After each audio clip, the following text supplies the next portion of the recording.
Hello and welcome to Unfold. I am Jawad Tehami. In today's program, we are going to talk about two important developments. The first relates to the Ukrainian senior officials, and the E3 are in conversation and negotiations with the United States of America top officials in Geneva to discuss the 28-point peace plan presented by President Donald Trump. In the second segment of the show, we are going to talk about the G20 leaders adopting a joint declaration in Johannesburg, South Africa, despite the opposition by the United States of America regarding the agenda of this particular said summit, and also the absence of the top officials from the United States of America. So starting this particular show with the first segment, when we talk about this 28-point peace proposal presented by President Donald Trump, the U.S. administration has given until Thursday to the Ukrainian side to either accept the deal. At the same time, we have also seen President Donald Trump saying that this particular proposal to the Ukrainian side is not the final offer. On the other side, we have seen the European Union Council has pushed back in a joint statement that more work needs to be done regarding this particular US plan, which aims to end the conflict between Russia and Ukraine. At the same time, we have also seen statements coming from Ukrainian President Volodymyr Zelensky. He has also said that the Ukrainian delegation is working in Geneva today to find the doable solutions regarding ending the war, also getting the guarantees of the security, and also restoring peace. Earlier in his statement, Ukrainian President Volodymyr Zelensky had said that he would work calmly with both the United States of America as well as the Western allies to get through what he said was one of the most difficult moments in Ukrainian history. Also, we saw the Russian side welcoming this particular peace plan. Now, this particular 28-point peace plan by President Donald Trump talks about the security guarantees. It talks about no expansion of NATO, and also those territories, specifically when we talk about Donbass region as well, and other territories, including that one, also including Crimea. What this particular peace plan actually contains, what are the reservations when we talk about the joint statement by the European Union, what does this particular deadline by the US administration to Ukraine actually signify. Also, given at a time, we saw an earlier proposal by China which contained 12 points. We'll also try to take the comparison from our esteemed analysts during the course of our conversation today. For that, we are honored to be joined through the video link, MUNAWAR HUSSAIN. He's a senior analyst. Dr. Hussain, thank you very much for your time, for being with us on the show tonight. We really appreciate that. Also, through the video link, we are honored to be joined by Mr. OWAIS Rajput. He is a security studies researcher in Bradford, the United Kingdom. Mr. Rajput, thank you very much for your time, also for being with us on the show tonight. We really appreciate that. Let me begin the discussion with you, Dr. Munawar Hussain. This particular 28-point peace plan presented by Mr. Donald Trump, when we specifically talk about this deadline to the Ukrainian side until Thursday, what does that mean? Given at the same time, there is another statement by President Donald Trump. He says that this proposal to Ukraine side is not the final offer. Do we find any sort of convergence in both of these things when it comes to the approach of the US administration is concerned? Jawad, thank you very much for having me in the show. I mean, this is the most practical solution that is offered by President Trump because it covers all important points, which I think very near to the point of view of Russia. For instance, it says that it would force to give up additional territory in the east, which Russians they want. You mentioned in your intro that Donbass areas and Crimea would be the de facto part of Russia. Then it would also cap the size of Ukrainian military. It would be from 8,500 to 8,500 to 6,000. I think that would be the force. and it will also will never join the NATO. I think this was the prime demand by the Russians, because their major concern was that NATO must not be expanded and it must not be at the door of Russia. Moreover, I believe that the power is in the side of Russia at this time. And I remember recently the Prime Minister of Hungary paid visit to United States of America, and he gave a statement over there that we know the war machinery of Russia, and the Europeans, they don't know it. So therefore, it would be miracle that the Ukraine would get the win in this war. Secondly, I believe that the narrative this time, narrative is in favor of Russia, even in the United States of America. If you listen John Mearsheimer or Jeffrey Sachs, they say that this is the war where Russians, they are victorious. And this was the blunder on the side of Biden administration, that they supported Ukraine. And even White House believed that if this war continues, it means that Ukraine would lose further territory. So it's a time, it's a ripe time when President Putin has a good frequency with President Trump. So I believe this is a good time, and this is the time where I believe that even Vladimir Zelensky, he would also be agreed to have this peace deal, because they are not in a position to win the war.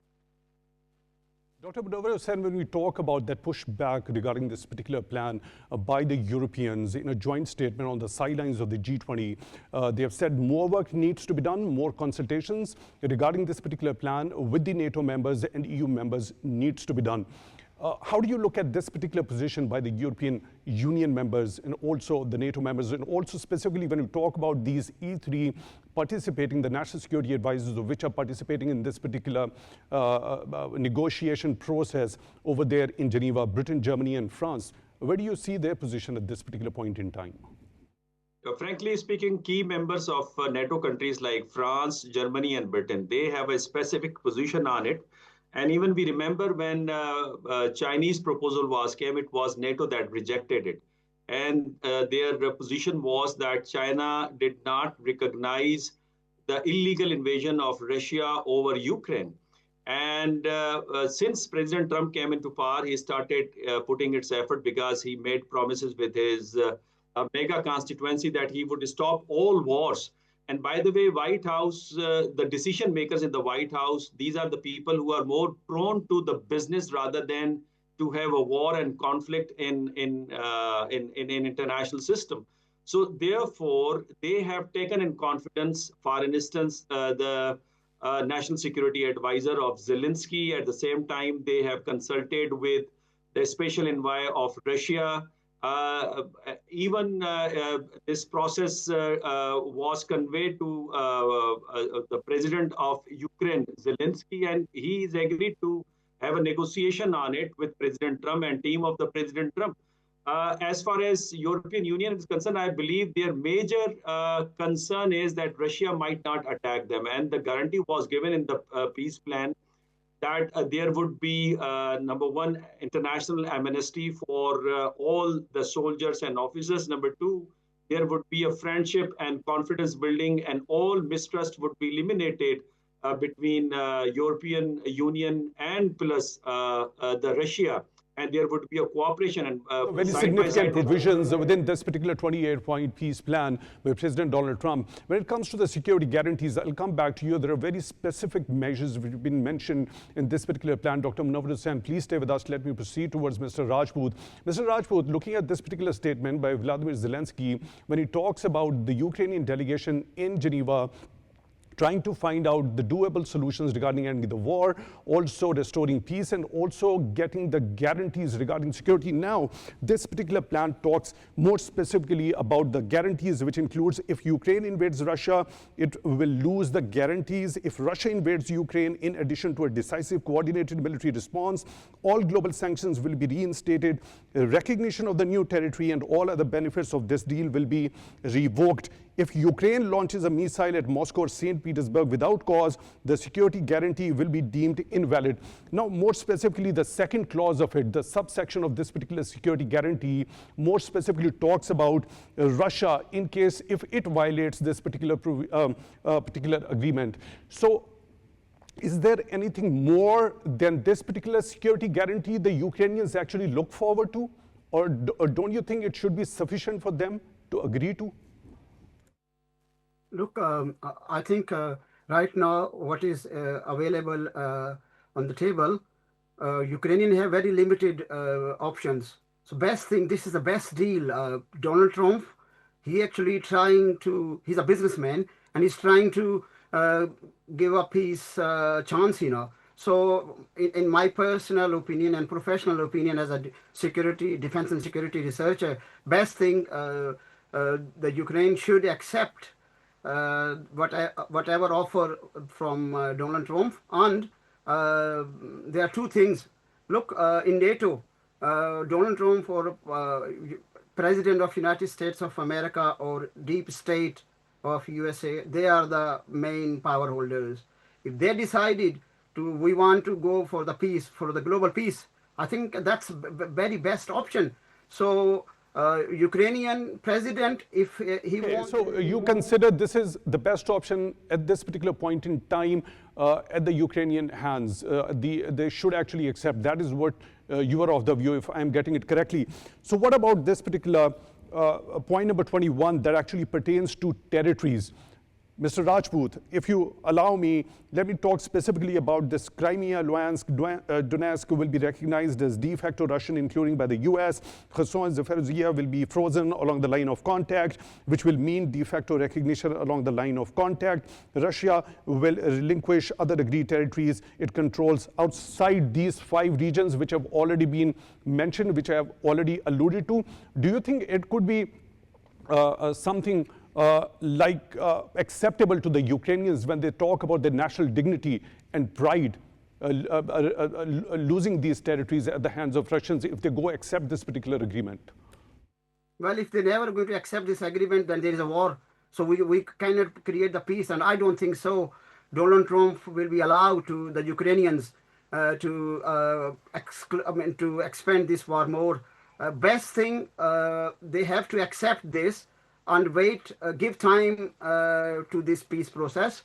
And if they never accept this peace process, definitely there is a war. And right now, too many wars. See the war in Middle East and war in South Asia as well. So Donald Trump, according to my information and my observation, he wants to see to actually give a peace in that region with the Russians and with the Ukrainians. And if they come on a peace process, that is a big achievement. You know what I mean? So in a peace talk, you have to accept something which is not in your favor, but is give you enough time to build up yourself. So I think they have to be accept this peace process. And another thing, NATO is different thing, and also the European Union is different. European Union, they're going to accept. I think there is a little bit of distortion. I will try to reconnect with Mr. OWAIS Rajput. Let me proceed towards Dr. MUNAWAR HUSSAIN. Dr. MUNAWAR HUSSAIN, when we talk about, as you already would have definitely heard, that Mr. Rajput is of the view that this is the best opportunity at the hands of the Ukrainians at this particular point in time to accept this particular thing. You're already of the view that apparently on the face of it, the Russians seem to be having an upper edge at this particular point in time. Or what about these territories, these 5 regions which have been more specifically talked about in this particular plan? Do you think that is going to be acceptable as far as that very slogan and the position of the Ukrainians is concerned when they talk about their national dignity? Jawad, this is a very important question. I believe that as far as the sovereignty is concerned, nationalism is concerned, it would be very hard for the Ukrainian president and the Ukrainian as a nation to accept this demand. But otherwise, they don't have any other option. By the way, they are all supporters, including United States of America and NATO. if they agree on it, so they don't have any other option. Moreover, historically, as President Putin always claims that these are the territories which belong to Russia, and Russians, they granted these territories to the Ukrainians.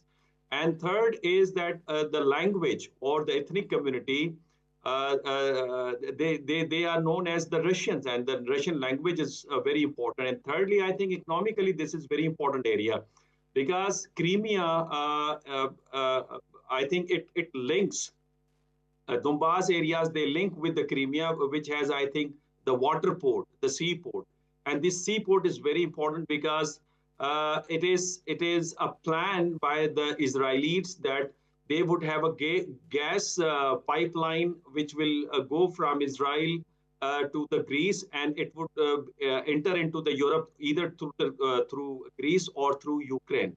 So therefore, I think this energy corridor can be controlled if Russians, they have a control over this area. So therefore, I think Russians, they demanded since the negotiation started between President Trump and President Putin, that this area would be controlled by the Russians. And moreover, always victors, they get concessions.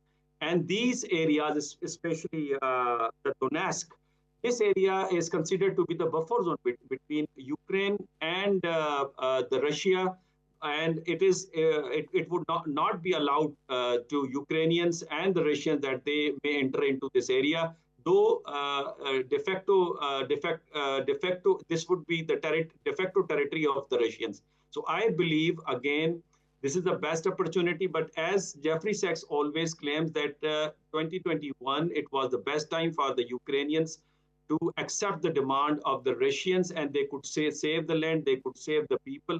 But unfortunately, because of the President Biden's policy, because they wanted to give a message to the world that America is supporting the democracy, the free world against the authoritarian world, because of their ideal interest. I mean, the Ukrainians, they got more mess, and they could not save their number of people, and they could not save the land.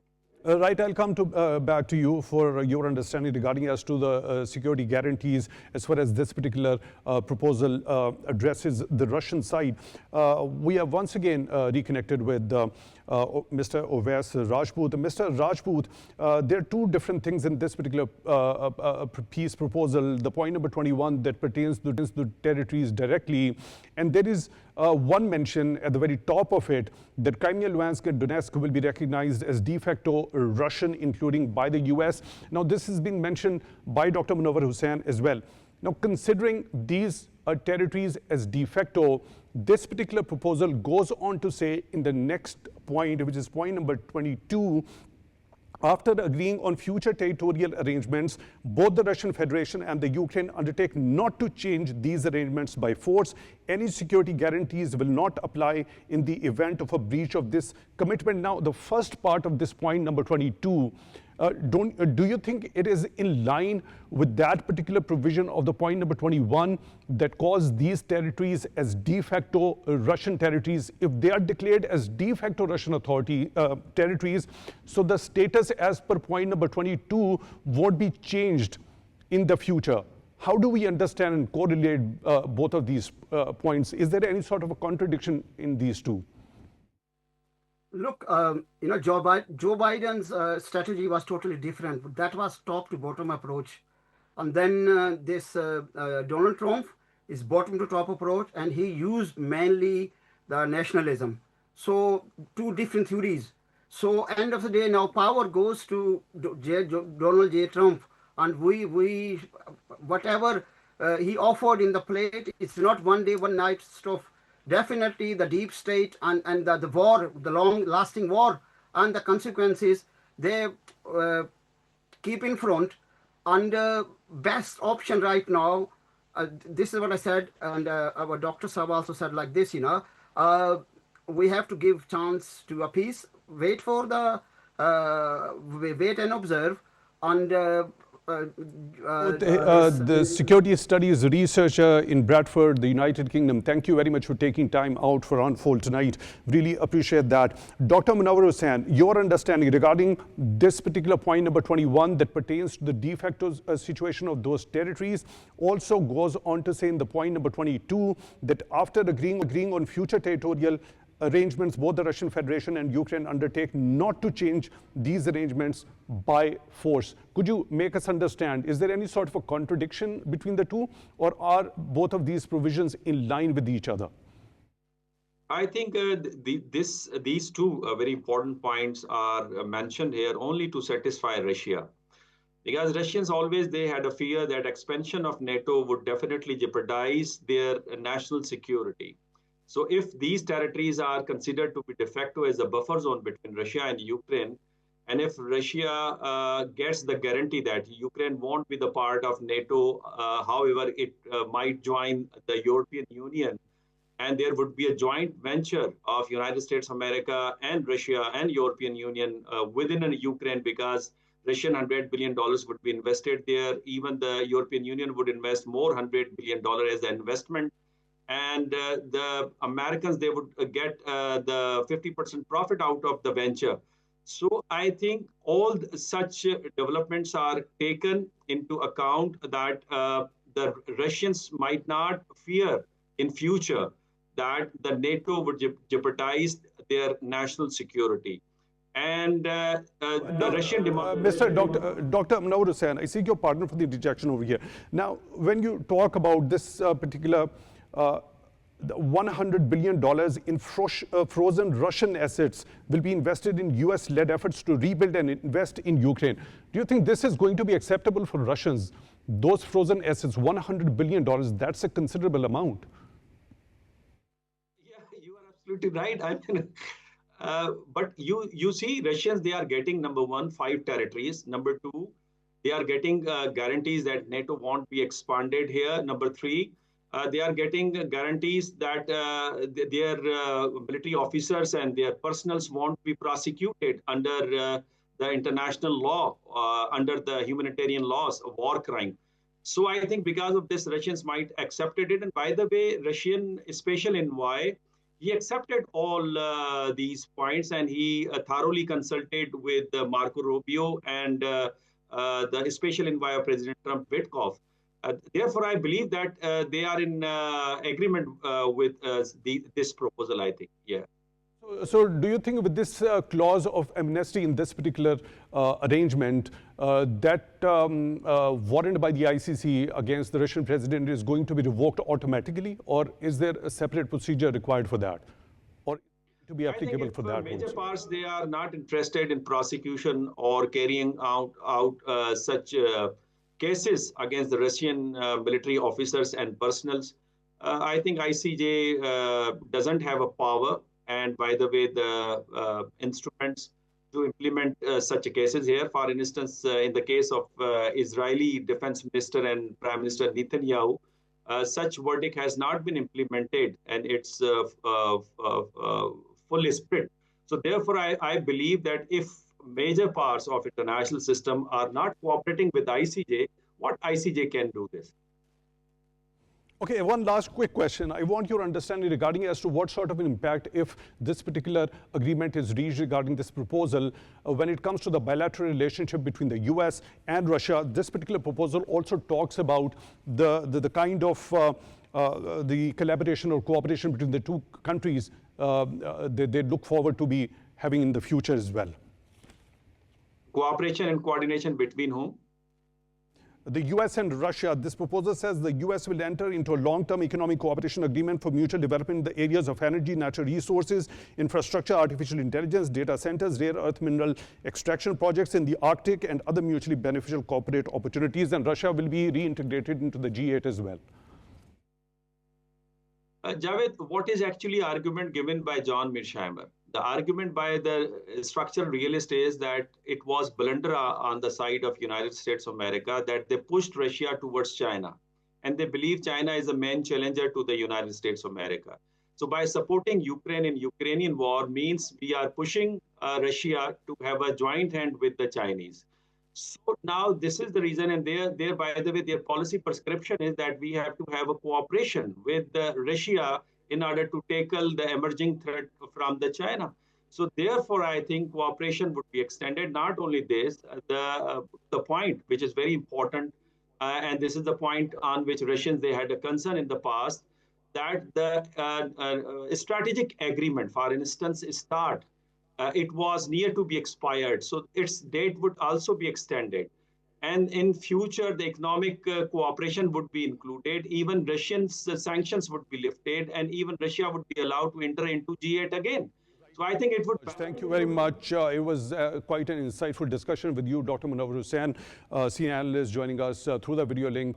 We look forward to have more discussions with you in this particular first segment. We try to unfold as to the provisions of this particular 28-point peace plan by U.S. President Donald Trump as the negotiations are underway in Geneva between the U.S., E3, and the Ukrainian delegation. In the second segment, we are going to talk about the adoption by the G20 members, despite the opposition by the United States of America regarding the agenda of that G20 summit that happened in Johannesburg in South Africa. Right after a short break. For that, stay tuned.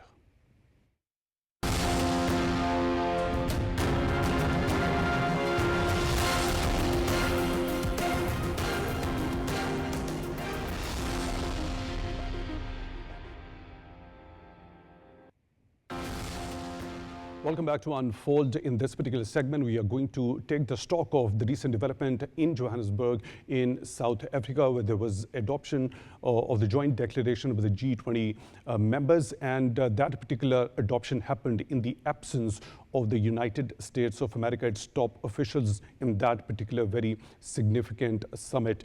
Now also, the reasons behind the absence of the U.S. administration's top officials in this particular summit relate to President Donald Trump's allegations regarding the white minority genocide in South Africa. Also, the U.S. administration has opposed the agenda of this particular summit. The particular joint declaration specifically talks about promoting the solidarity and helping developing nations adapt the weather disasters. It also talks about transition towards clean energy, also cutting the excessive debts costs when it comes to the developing countries, also participation of the African countries in multilateral institutions, also for the African countries getting the best value out of their critical minerals. The adoption of this particular joint declaration means what? How is it going to impact the bilateral relationship between the United States of America and South Africa in particular? And also,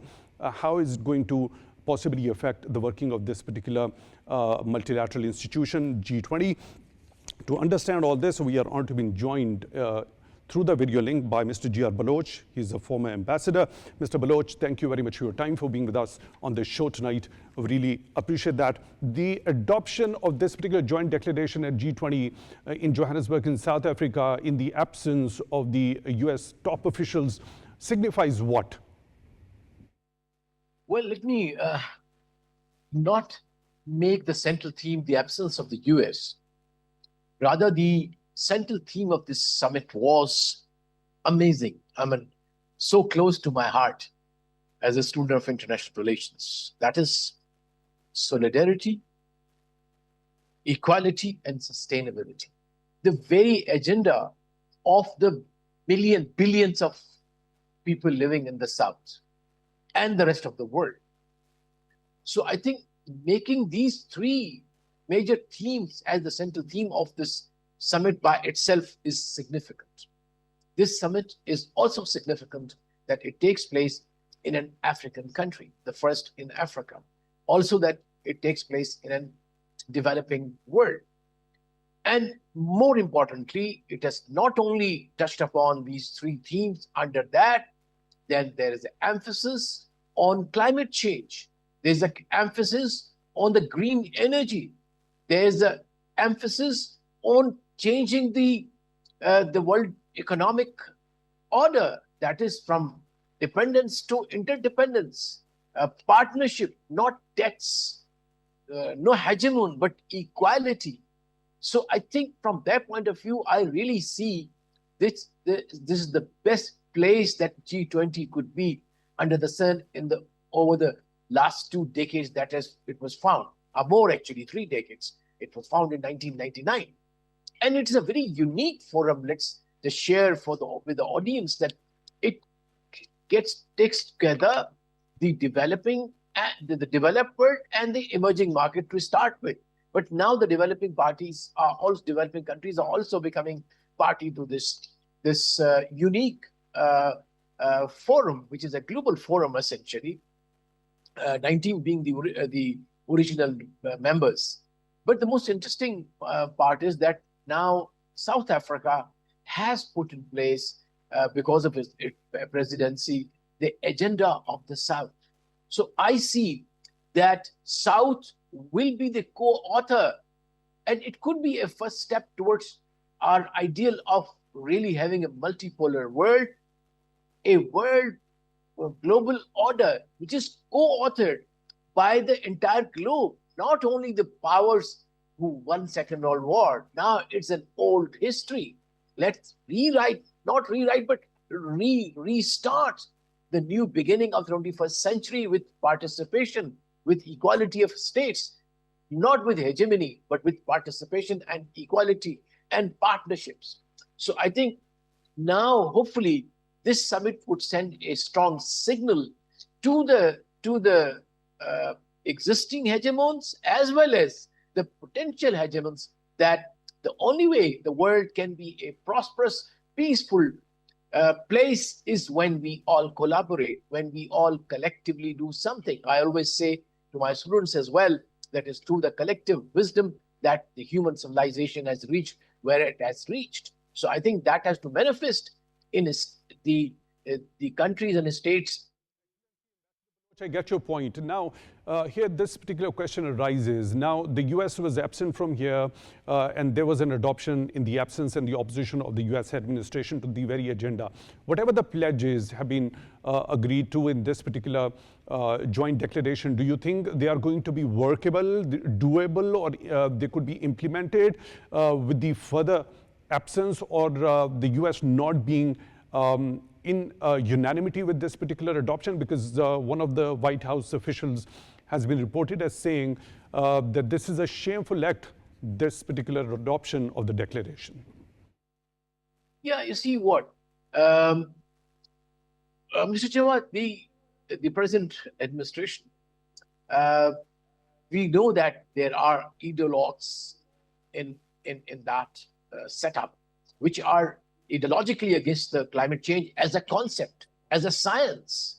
So I would not take that so seriously, whatever is being said or not said on the podium. In my view, the battle now is psychological. It will obviously move to action. But the first thing is to know that the world is in chains. Those chains are to be broken. And the world is now, the voice of the South is resonating all over the globe that we need to protect this planet. We cannot keep on digging and digging and digging. No way.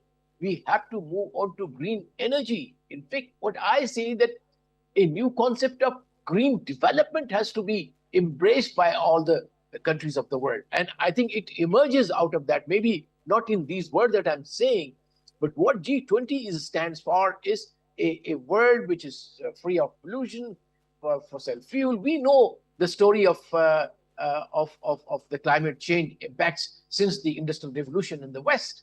And interestingly, while G20 was holding its summit, same time COP30 was also being convened, and of course we know the problems there too. So there seem to be the similar problems there too. The oil-producing countries have found not allowed the agenda to move forward. So it's not a surprise that US has reacted so strongly against the... Not a surprise. Doesn't happen to be a surprise for you for the reaction or the kind of reaction from the United States of America this time around. What about specifically talk about this particular joint declaration also emphasizes cutting the excessive debt costs when it comes to developing countries borrowing, or cutting the excessive debt costs when it comes to the debt servicing, which this particular summit also talks about in terms that happens to be punishable when it comes to the developing countries paying quite a bigger amount as compared to what they are taken or borrowed from the developed worlds. What's your understanding regarding that, sir? Yeah, I think, again, I'll go back to my opening statement that a world which was made up of, in the wake of the not very famous, infamous Bretton Woods institutions, and the existing global economic system is functioning under those very rules, where the countries can borrow, be under a lot of debt, and that debt has to be, in any case, the interest has to be extracted from the common man. So, you see, that has to change. That has to change. After all, the collective and... How would it change, Excellency Ambassador? How would it change? Now, going or treading that particular pathway, don't you think the Bretton Woods institutions that we just alluded to, the IMF, the World Bank, there has to be a holistic input from those institutions as well in order to tread that particular future path? Yeah, exactly. So, in fact, one of the one of the resolutions or one of the paras in that is that these, and that has been a very long time demand of the South, that even these international institutions, financial institutions, need to be democratized. They must have representation as per the region resources and contribution, whatever it is. But now we know that the monopoly is with certain Western countries. So that is a cardinal point of reforming the international global order, political order, as well as the economic order, because the economic hegemony of the West or the post-colonial powers continues to perpetuate. That has to come to an end. This world cannot go on. So I think this is a timely wake-up call, but it is not to be that it will become a confrontation between those borrowers and the lenders.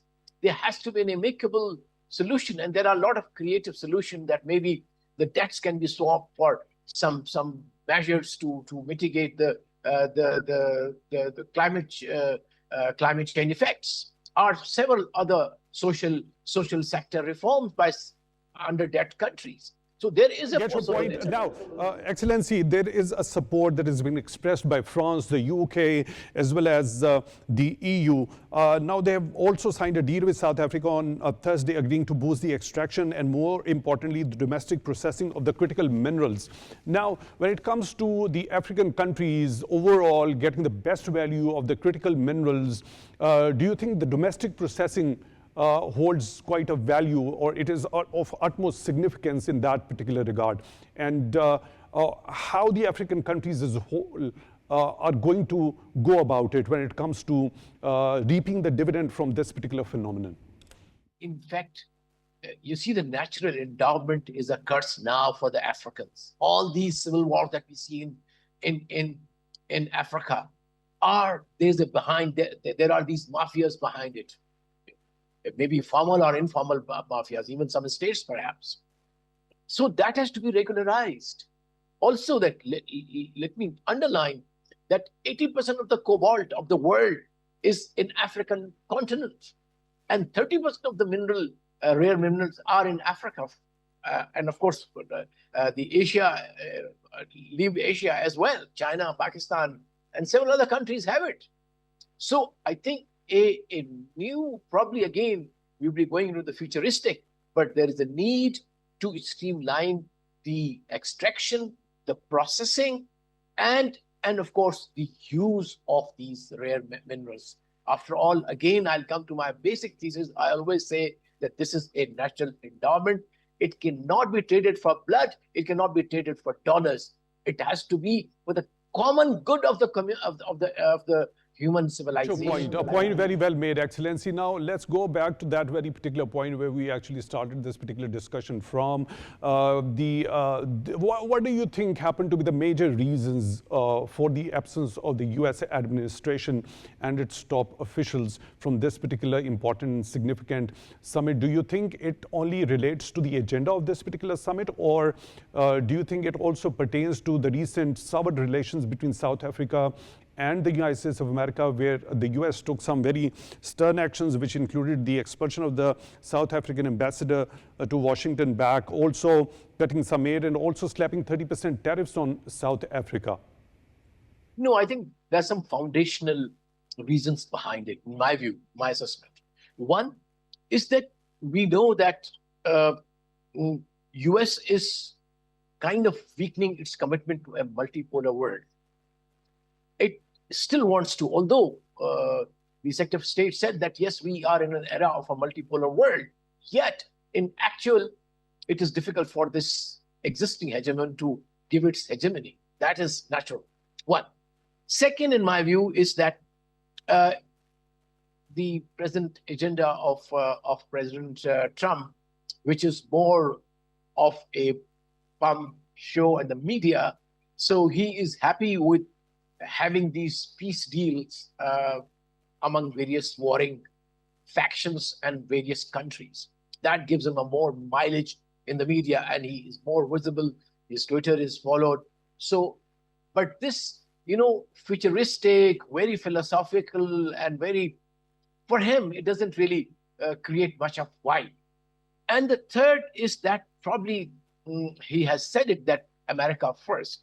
So I think if you sit in G20 and do not talk about the debt burden reduction, you don't talk about the green energy, you don't talk about the green development, you don't talk about other issues which South faces, skill development, for example, or clean extracting of the oil and the minerals.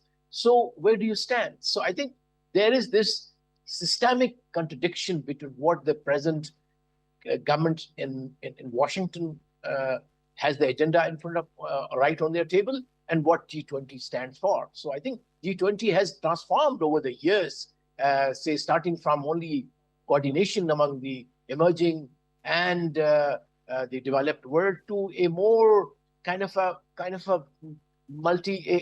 institution, an inclusive institution, if I'm getting it correctly. One second last question. There are two questions I want your opinion about very quickly. When it comes to this particular absence of the United States president and also their senior delegation absent from there, the US is going to be chairing this particular next summit in 2026. Now, there is a controversy related to that also. Now, South African presidency has said that they did not actually hand over the assumption of presidency or the chair of this particular next summit of G20 to be held in the United States of America to an offer which was made by the US administration that they charge d'affaires be handed over that particular rotation, right? So if they have refused, the South Africans have actually refused, saying that it is the breach of the protocol. How do you think the US is going to chair the next time around if this is not properly rotated? Yeah, this can be related to the pick between the two, I would say the Trump administration and the present African government. And so these are all diplomatic niceties which have been there for the long, many, many years. And that is what the diplomacy stands for. But we know what happens in Washington. So no surprise if the charge affair comes and hands over. So I think South Africa in turn has said, I've seen that news, that we shall hand over to our person who will be equal to the rank of it. But it will definitely be a bad day for G20 that if the presidency of the US brings down the agenda, and so far the improvement or the advance they have made in terms, at least at the conceptual level, as to how the next world order should look, that will be a sad day in my view. yes, it is going to impact. What happens? Unfortunately, we are pressed with time. Excellency, one last question. Indian Prime Minister Narendra Modi participated in this particular high-level mood. Now, there are previous 6 international moods where from he was absent just because it was US President Donald Trump attending those moods. Now, Indian opposition, especially Congress, is mocking Indian Prime Minister Narendra Modi that since President Trump was not there, he was absent, and Prime Minister Modi made it confirmed whether President Trump is not going to participate in this particular summit. Hence, he went on to participate in this particular summit, which the Congress says that he ensured that he's participating in this particular summit in a safe manner. How do you look at that? Yeah, I think there would be some kind of a personal chemistry which has gone sour between Trump and Mr. Modi, from saying that agli baar Trump sarkar to now even not, in fact, hiding behind the curtain. I mean, it's not statesman-like. I mean, that is my least I can say for Modi, if he has that consideration for not going into so many big summits in the past, like since May. And he suddenly appears. So that is not how statesmen behave. They behave brave. That is a very important point that you have made. That is not how the statesmen actually behave. Mr. G.R. BALUCH, former ambassador, joining us through the video link. Thank you very much for taking time out for Unfold tonight. Really appreciate that. With that, to the end of today's episode of Unfold. Till the next one, take good care of yourselves.